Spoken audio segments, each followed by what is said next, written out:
Hello बच्चों, let's read the question. The question is if a line is drawn parallel to the base of an isosceles triangle to intersect its equal sides, then prove that quadrilateral so formed is cyclic. तो यहाँ पर एक quadrilateral बनेगा diagram में, तो उसे हमें cyclic proof करना है.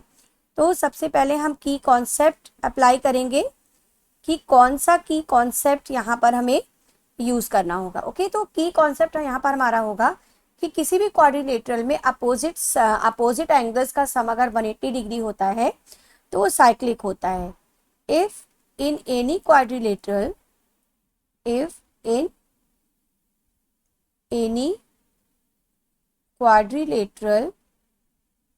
sum of opposite angles is 180 degree, then it is cyclic. तो वो क्या हो जाएगा?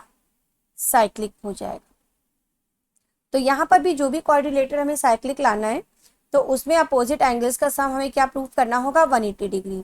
तो सबसे पहले तो हमें एक आइसोसेलेस ट्राइंगल लेना है. ये एक आइसोसेलेस ट्राइंगल हो गया. आइसोसेलेस ट्राइंगल में क्या होता है? अपोजिट साइड्स दो साइड्स इक्वल होती हैं. तो ये ABC हो गया, ये एक आइसोसेलेस ट्राइंगल है. इसमें AB इक्वल टू हो गया AC के, राइट.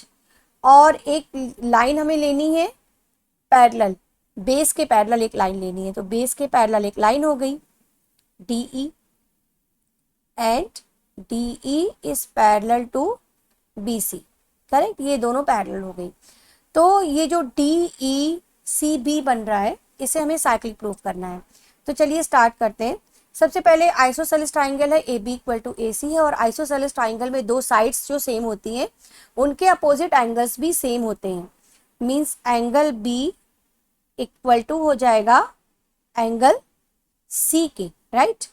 क्योंकि ये हैं opposite angles of equal sides के अपोजिट एंगल्स भी सेम होते हैं.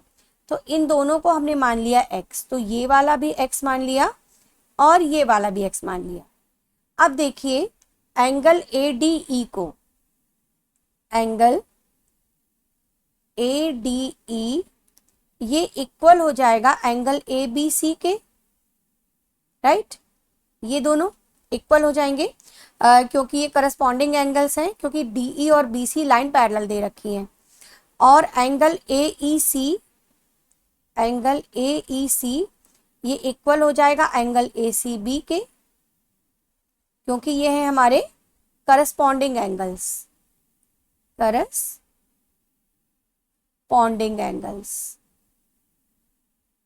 तो एंगल ADB और ABC बराबर हैं, राइट. और ABC या एंगल B कहें, उसी को तो हमने x लिया है. तो ये दोनों x के बराबर हो जाएंगे, ये दोनों भी x के बराबर हो जाएंगे. तो इस तरह से ये भी x हो गया और ये भी x हो गया. तो ये चार एंगल्स मिले हमें, और ये चारों के चारों किसके बराबर मिले? x के बराबर. चलिए अब आ जाइए, ये एक हमें स्ट्रेट लाइन मिल रही है. देखिए AEC is a straight line, AEC is a straight line, right. और स्ट्रेट लाइन पर जो एंगल बनते हैं, मीन्स जैसे एक ये जो एंगल x है और दूसरा ही जो मैंने रेड कलर से मार्क किया, इनका सम 180 डिग्री होगा क्योंकि लीनियर पेयर फॉर्म करेंगे.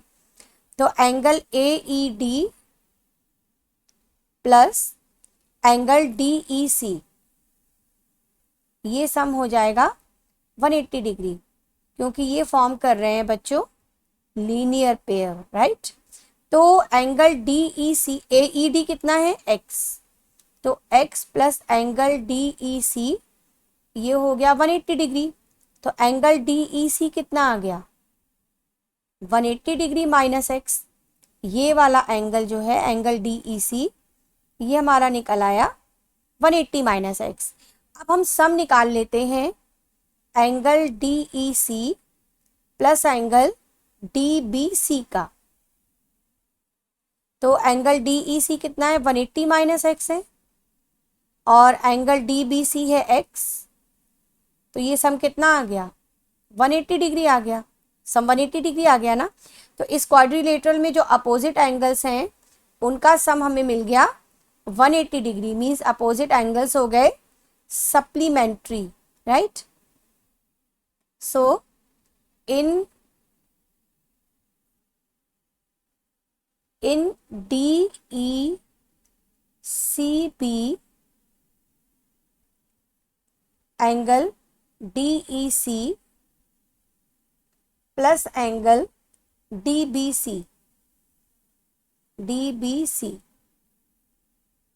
ये सम हमें क्या मिल गया 180 डिग्री, और ये 180 डिग्री मिल गया तो ये काफ़ी है ये प्रूफ करने के लिए कि ये हमारा क्या हो जाएगा साइक्लिक क्वाड्रिलेटरल। ओके, की कॉन्सेप्ट हम ऑलरेडी डिस्कस कर चुके हैं।